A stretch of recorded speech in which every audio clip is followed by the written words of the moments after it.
Uh, hey, what's up, everybody? It's back at it again. This is a patron-only podcast, right? And I'm sure you guys are like, where the fuck are you? I'm currently, you're going to hear some Mickey Mouse in the background probably, and maybe some screaming of some sort. But the daycare, the Democrat conspiracy strikes again. Fucking, even my daycare lady's in on it. My daycare closed down due to COVID. Someone in the household got sick, and so they're like, oh, the place might be contaminated, so take all your kids home.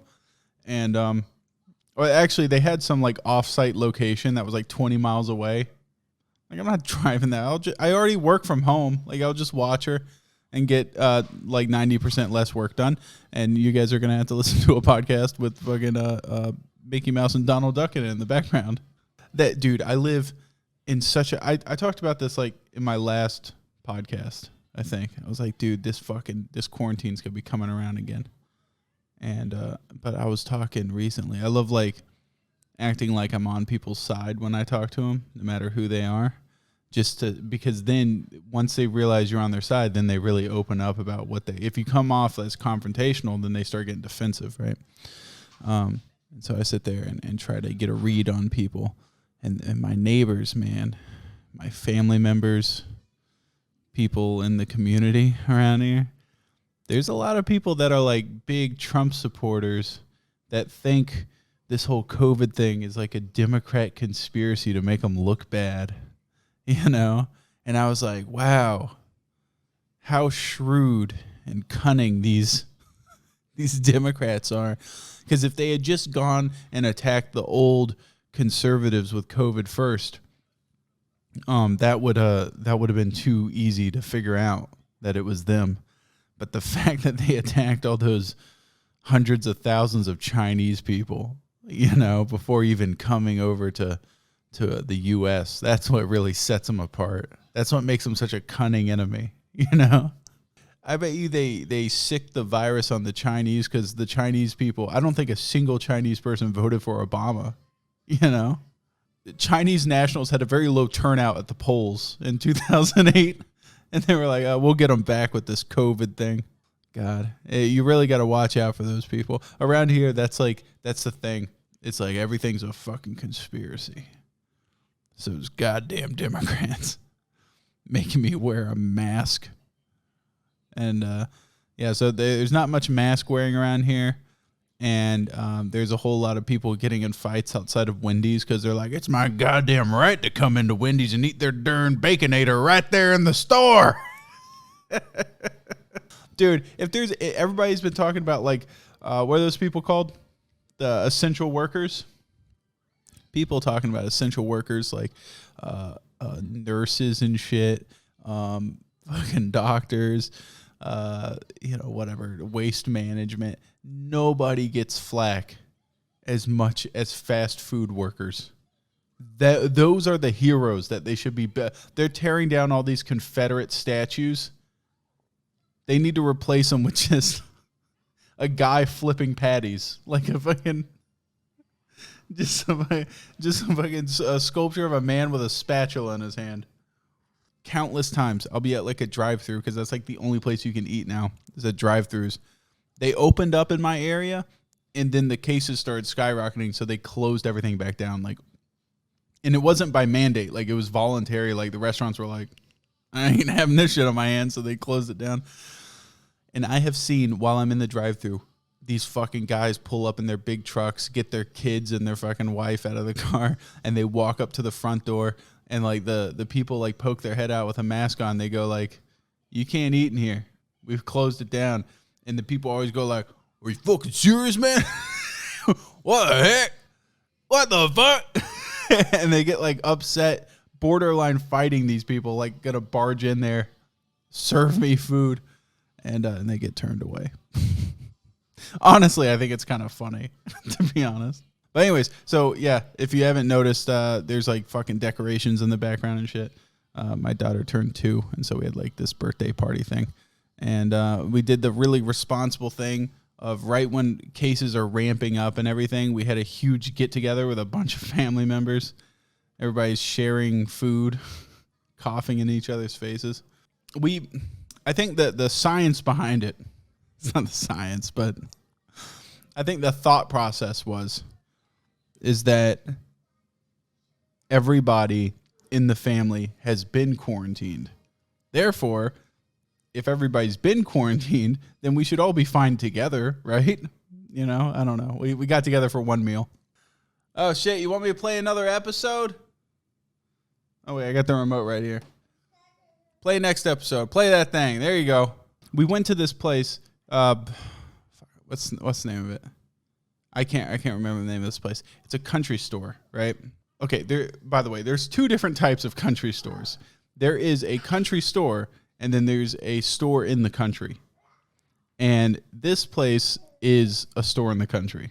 All right, it's been around since like 1915, and it's out in the middle of nowhere. It's the best place to go get like sausage and like butchered meat because there's a butcher in the back. And Abby was like, hey, for Madeline's birthday party, we should go down there and get some sausage. That way we can have sausage dogs, and because that's a good thing that like everybody can make their own of, you know. And I was like, okay, whatever, that sounds fine to me. And as we're showing up there, I remember like I haven't been in there in forever, and I walk in, and I remember my dad told me this story, and I feel like now that I'm starting to say it, I might have said this before on the podcast. But so my dad and my mom come from very different families, right? God, I hope so. That'd be fucked up if they were cousins, right? No, my dad and my mom come from very different families, and my mom's side of the family is good old Southern people, you know, and just the salt of the earth type people, you know. And then my dad's side of the family, they're Jews from Long Island, and I think, and then they moved to Toledo. That's what it was. Yeah, it came down from Toledo. So, anyways, my mom and my dad get married. That weird mixed match couple, and then my dad's like, hey, we should invite my mom down here, and so my grandmother, my dad's mom, is what's the lady from 101 Dalmatians? Cruel DeVille, or whatever. The lady with the fucking mink scarf, and like that's like my grandma. She was like this, you know, with a fucking cigarette extender, like that kind of person, you know, like darling. Like she had she didn't have a transatlantic accent, but I could see her having one, like Audrey Hepburn. Darling, let's go down and see your country bumpkin wife. And then my mom's sitting there on the front porch. Oh, come on inside and get yourself something cool to drink. And fucking come on down from Toledo. So, anyways, my grandma comes down here, and she goes, oh, Brucey, I would just love it if you'd bring me to one of those old country stores, like I used to hear about in Huck Finn and Tom Sawyer. I might be able to see one of those colored fellows.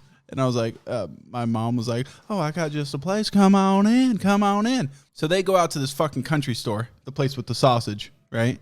And it is out in the middle of fucking nowhere. And it was built in like 1910. It's been open by the same family ever since then. You walk in there, there's like fucking powder post beetles, and termites have eaten the floor system to hell and back. There's places in the wall where you can just see between the planks and just see outside.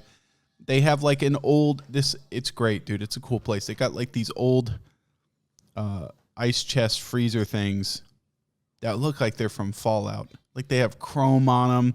The walls on them are like that thick, and they hold sodas, and they still work.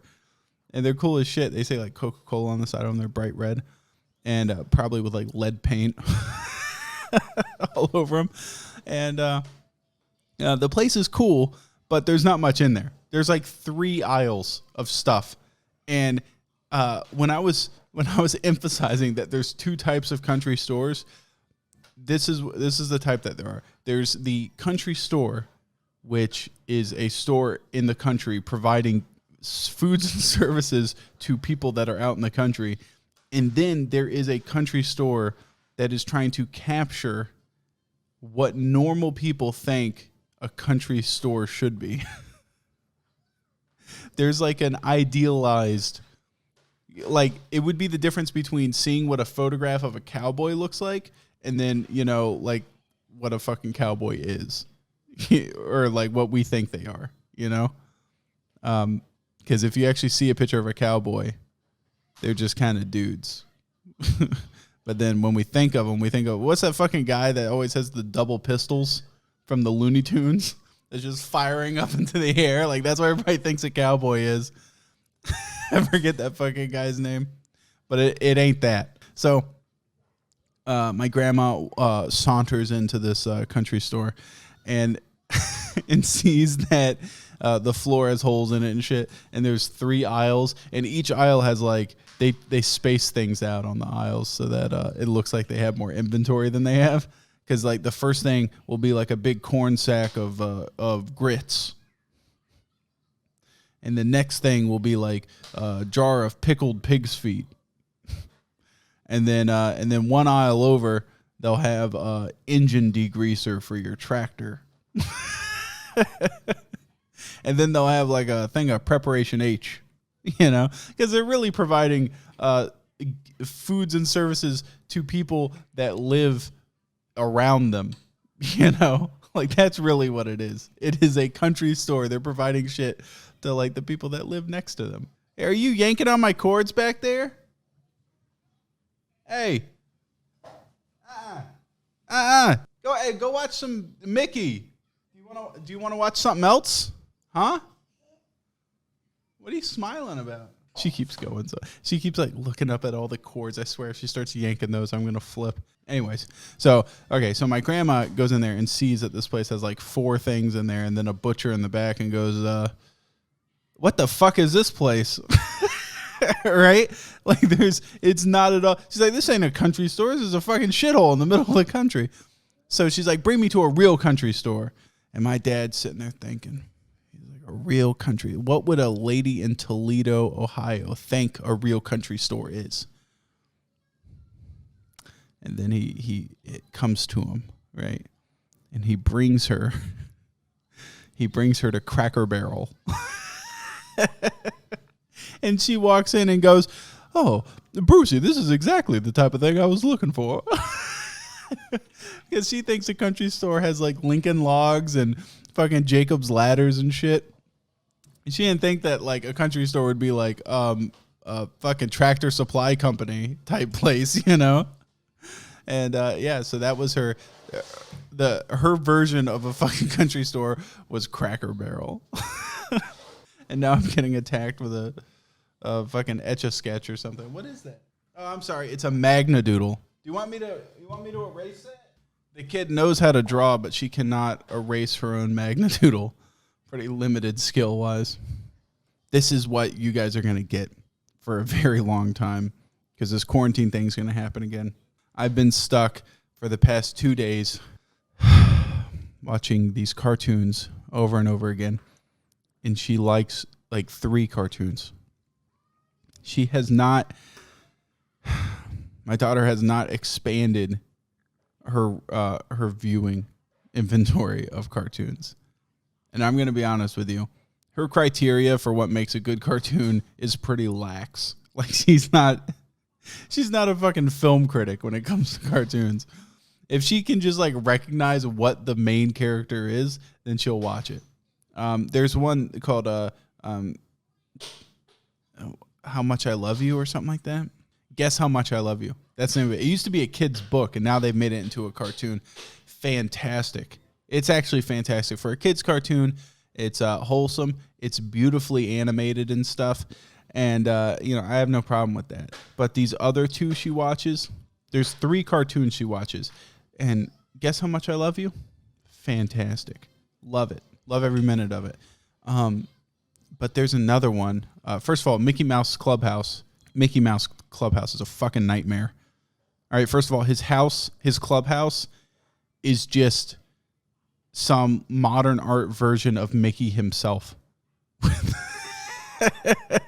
It's like a ball thing, and it has his legs sticking out. It's like a Frankenstein's monster of houses. It's absolutely terrifying. If it was human appendages, it would be terrifying. But because it's like a kid's thing, like I guess she doesn't see it as weird. But there's a lot of sketchy tropes in the show, man. I'm telling you, there's weird stuff. I think they're trying to brainwash my child. I swear to God, there was an episode, right? Think back. This is going to be a throwback for a lot of you guys because the characters of Disney are weird. They stick in your head. So there's Goofy, right? Donald Duck, Daisy, and then there's like the fucking cow lady. I forget what her name is. I think she might be Daisy. I forget who the other person is.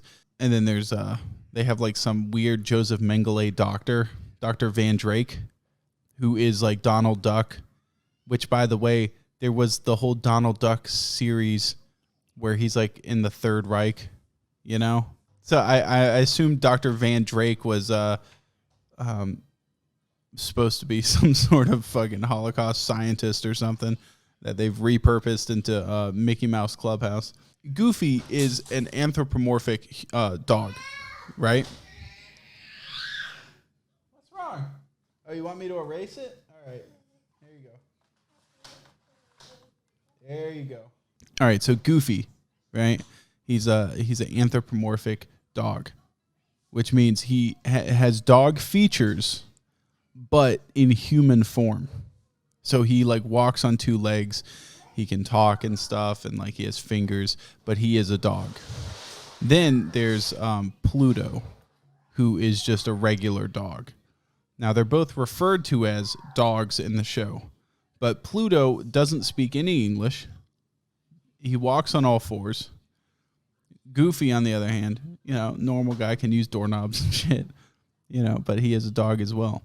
I swear to God, I was watching this show with her, and fucking Goofy was walking Pluto on a leash, that's just fucking slavery. It'd be the same if they were like, hey, if there was just a guy walking his gimp on a leash on all fours. I was like, that's kind of fucked up for a kid's cartoon, don't you think? Because like I asked as soon as I saw it, I was like, Madeline, what is he? She's like, dog. And then I point at Pluto. I was like, what's he? Dog. So she knows it's a dog walking a dog. Kind of fucking weird, to be honest. And then next one this one's not morally fucked up. It's just kind of weird because I think we all grew up with this. It's a show called Clifford the Big Red Dog, right? You guys remember Clifford from the books? He was a big dog. That was it. That was really kind of the thing about the show or the book. Well, now they've made it into a cartoon. In Clifford, I put it on because I was like, hey, I love Clifford growing up. You'll probably like Clifford too. And I turned that fucking thing on, and she was absolutely terrified at the prospect of a 25-foot tall dog. I don't blame her, to be honest. It's scary now that I think about it, And then I think about it like, what is her relationship with dogs so far? Well, there's this dog in our house. I got a female dog, and she's one of those female dogs that just fucking humps all the time. She's like a crazy, horny dog. And so from my daughter's perspective, she's like a 25-foot male dog. That thing's going to be fucking, you're going to have this like 8-foot cock coming at you 24/7. Busting out windows on that house, thrusting into the rooms. It's a fucking horror story. So she refuses to watch Clifford the Big Red Dog and instead wants to watch Clifford Puppy Years, where he's just a regular sized dog. He's just a small red dog. I think what it was is they went to go make a cartoon about Clifford the Big Red Dog, and they were like, there's only so much shit a giant dog can do. A dog that's so big, it sleeps around a house.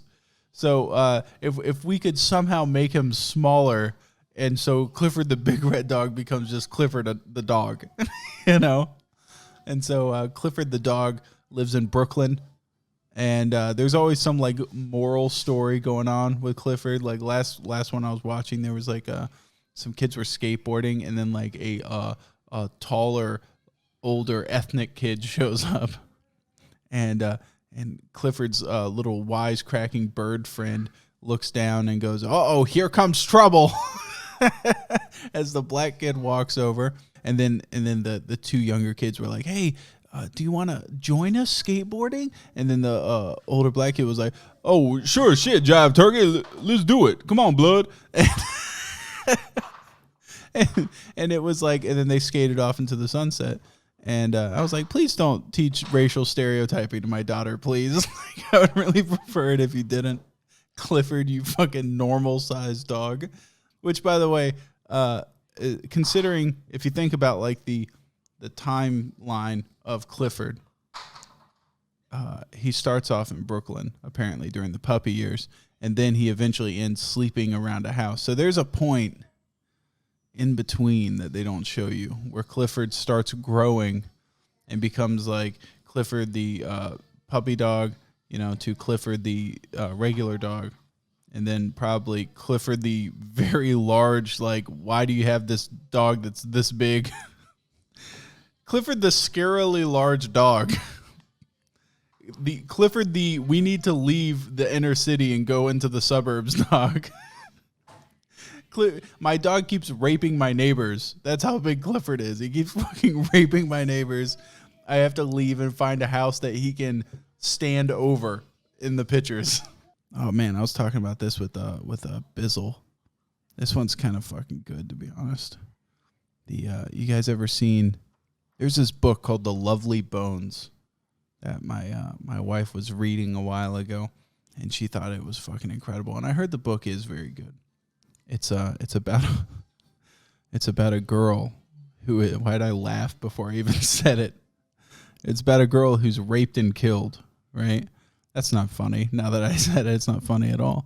So she's like 13. She gets raped and killed, and by her next door neighbor, right? And then she looms over her father as like a ghost, and she sees how like her relationships in life kind of move on after her passing. And the book, I'm sure, is very well written. I'm sure it's good. But here comes the stinky little movie adaptation that my wife read the book, and she's like, we have to. yeah, Madeline, yeah. She was like, we have to fucking watch this thing. It's fantastic, just like the book. Because I don't think she's ever read a book and then watched the movie adaptation, because she's not much of a reader. Yeah, I didn't want to be the one to break it to her, but movies usually suck compared to books.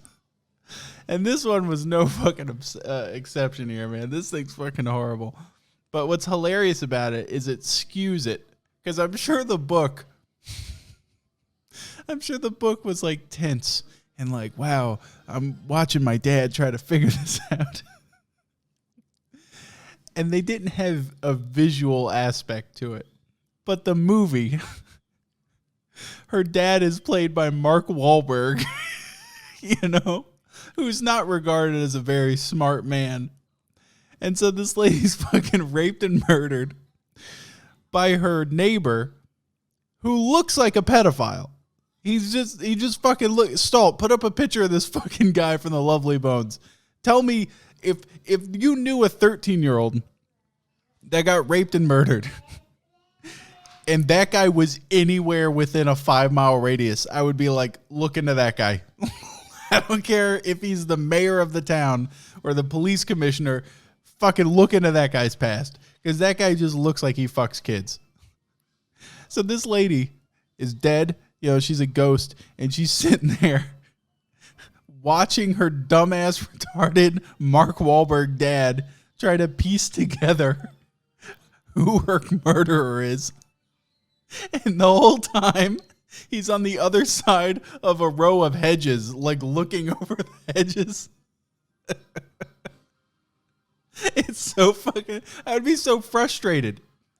But there's a scene that's supposed to be like, it's Mark Wahlberg's realization that his daughter got killed by this guy. And it would be significant if there wasn't 40 minutes prior where you're like, dude, it's obviously the guy that looks like he rapes kids that lives right fucking there. The scene, right? It's Mark Wahlberg's walking around, and I think like his daughter has some sort of like telekinesis or some shit when she's a ghost, and she whispers to him. She goes like "Daddy" or something, and he like feels her presence, and then it makes him stir and turn around and see that the next door. I should probably cover how he murders people. All right, so this is what this guy does. Right, is he makes like these like wooden domes out of sticks, and then he buries them, right, and then he makes like a little trap door. And then he puts like little fairy lights and shit in there. I don't know. He like makes like a bird's nest underground, and like a little Chippendale little hovel, and he lures them in, and then he kills them, and then he like squashes the house or something. I don't know what it was, but so Mark Wahlberg gets whispered at by his dead daughter. He turns around and sees the neighbor building one of these hovel things that he uses to kill people, and he comes over and starts helping him build this thing. And like the daughter, they keep like flashing back to the daughter, like looking down at him. And Mark Wahlberg sitting there piecing together the very thing used to kill his daughter. And like, I just half expect the movie for like Mark Wahlberg to go, oh, looks an awful lot like that thing that my fucking daughter was raped and murdered in. He never really pieces that together. So his daughter's sitting there waiting. She's like, come on, you dumb motherfucker. And eventually she has to send like this like fucking series of flashback images, basically like drawing the line in between her and the neighbor. And then it snaps in his head. It's like watching a kid learn how to ride a bike. You know, it's like the easiest thing in the world, but they can't fucking wrap their head around it. I'm sure in the book her father was a well-respected, intelligent man, but they should have chose somebody else. Anybody else. Fucking Hugh Laurie or somebody that you already go into the movie thinking this guy has some IQ points. He's going to be piecing this together. This must be a difficult like little equation here that he has to make mental leaps and bounds over. But instead they got Marky Mark, who's over there banging rocks together, helping the guy that killed his daughter to build the very thing used to kill his daughter. It's just fucking dumb. It's dumb. But this is a depressing movie, by the way, because his daughter gets killed. She gets shoved into like a Foot Locker and then thrown into a quarry. What's extra depressing with sugar on top is you expect some sort of conclusion, right? And what happens is the fucking pedophile is like walking, and an icicle like falls on his head or something. I forget what it is. He ends up getting killed that way. It might not be an icicle. I think he like slips and falls and like breaks his spine. He just lays out in the snow for a while. It's not a very... you ever have like those movies where it's like, wow, that was a satisfying end? You know, you see like Silence of the Lambs. Like she turns and fucking hears the pistol cocking and she just unloads on Buffalo Bill.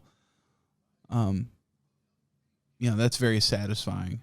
But Marky Mark not only recognizes that this guy killed and raped his daughter, but then lets him leave, and the guy ends up like slipping in some snow. That was the way he was taken out. Like, wow, that was so the funny part now that I think about it is the daughter being dead forces her retarded dad to make the mental leap that, hey, this guy killed me, right? And then she gets to see her father not only realize it, but not do anything about it. Marky Mark just goes, you got me good, fucker. All right, well, I got another daughter later. Like, I need to watch that movie again. It's been like years. I need to watch that fucking thing again. I don't think he kills him. He doesn't even make any attempt. He just goes like, oh, you got her. Damn it. Oh, you next door, you pedophile. I think the lady that's killed her sister, the guy's other daughter, is the one that does makes any effort to do anything against him. Pretty fucked up movie when you think about it. That'd be the equivalent of like if you die and you get to hang around as a ghost, and like and you're like, wow, I wonder how this affected my my close relatives, and you find out that they don't really actually fucking care. You know, you ever think that like after you die, like nobody's actually gonna give a shit? And I'd just be like, good riddance to that fucking guy. Goddamn. You guys have heard of, there's this game that just came out called The Last of Us 2. I'm sure you guys have heard of it. It's a pretty big title. Lots of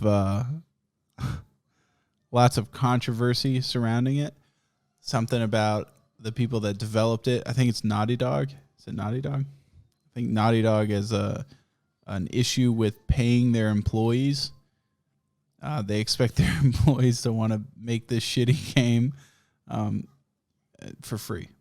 And, which isn't right. So then the first wave of conflict comes when a disgruntled employee that was never paid leaked the storyline on social media, which I don't blame them, to be honest, because I'd be pissed too if they weren't paying me. And that's what they get. Maybe to avoid future things like that happening, they should pay their employees. As far as I'm concerned, you're paying me to keep my mouth shut. And the second that money isn't there, well, I can speak about whatever the fuck I want to speak about. Fuck off. Second of all, the game comes out, people are playing it, and I think there was some interest in I've never played the first one, but there was the old guy and the young girl, and that was the thing, right? I remember Ellen Page got upset because she was obviously Ellen Page. And then, so that was weird. And then I think, if I remember correctly, the girl in the game turns out to be a lesbian, which is what Ellen Page is in real life. So she's still very much Ellen Page. But but this go around, there's new characters introduced, right? And someone was telling me, it was one of these people that's very right wing, not about social issues at all. And they were like, this fucked up, man. They added this new bitch in there. She's transsexual. And and which I was like, okay, that's fine if they add a transsexual character. But here's the big stinky question. Because I got to know. I have to know. I have never played the game, but I got to know. How the fuck do you know that she's transsexual? Because these people, if they're going to be adding characters like this, they're obviously trying to be socially woke, right? But it's all about nuance and how you do it.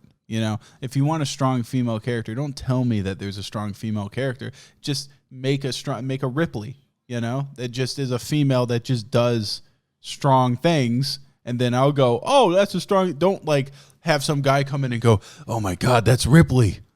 Man, she's a strong female.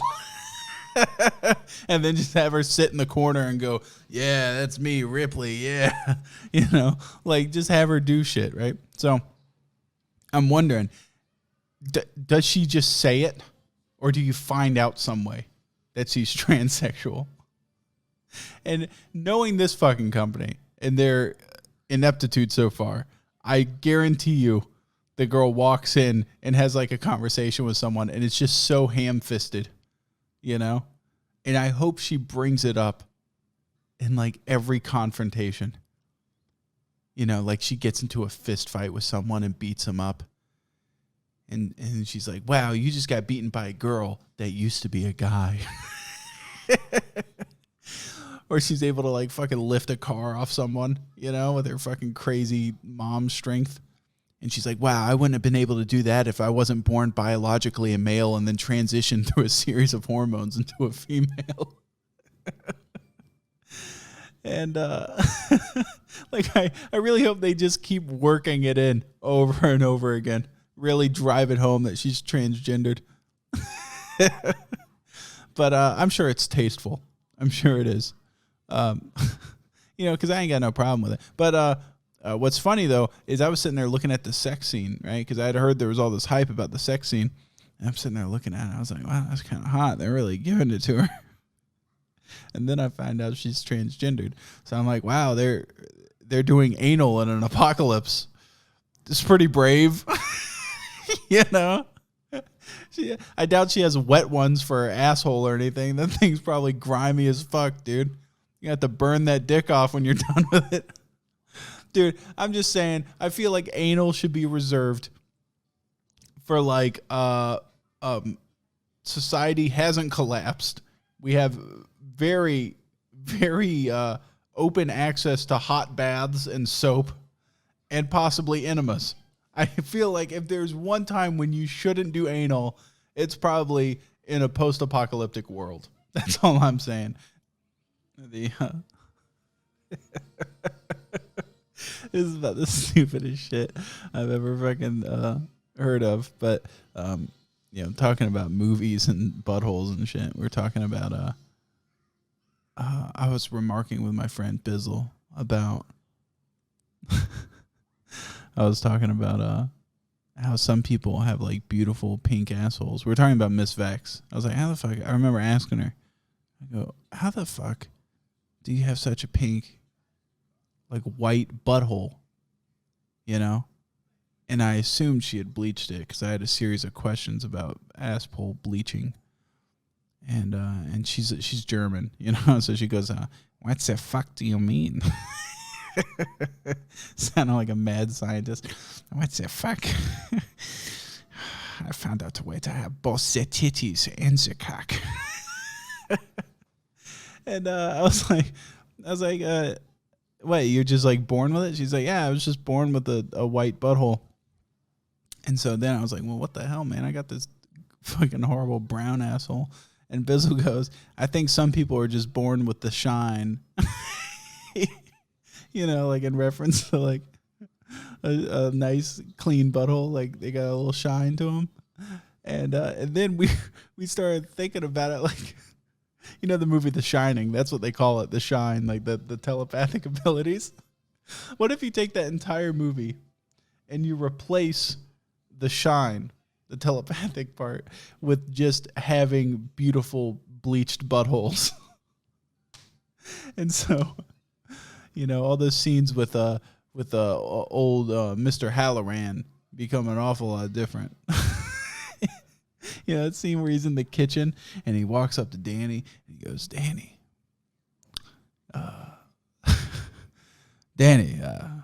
heard you got a beautiful little asshole. And Danny's like 5 years old. And he goes, I got a beautiful little asshole too. My grandma used to call it the shine. My grandma said me and my grandma used to talk for hours about our assholes. We call it the shining. Just the two of us, never saying a word, just sitting there with our beautiful pink assholes. And we ran through the entire movie. Like, his dad wants to kill him with the axe because his dad has a fucking ugly asshole. Dude, I ain't gonna have no kid in my house whose asshole looks better than mine. You know, it's like when a dad realizes his son at like 15, he realizes, dude, my son could kick my ass. I'm at that point right now, dude. I've fucked up my back and everything. I'm gaining weight, dude. I bet my daughter's 2 years old. I bet you she could fucking destroy me in a fight. But there's always that point in a man's life where he realizes his son could probably kick his ass, and that's a frightening time. And I think that's really what the movie The Shining was about. If it was about assholes, it would be the dad realizing his son had surpassed him in sexual beauty. You know, I'm not going to let some fucking kid with a bright, beautiful pink asshole run around this place. Not on my watch. All right, well, hey, guys, I know this one's short, and I'm sorry about that. I really am. But I got to cook my daughter some lunch. So, and then she goes down for a nap, so I can't be talking too loud in here. It's 11:38 a.m., and I appreciate you guys. I love you. Anyways, hey, it's been nice. It's been emotional. I'll catch you guys next month.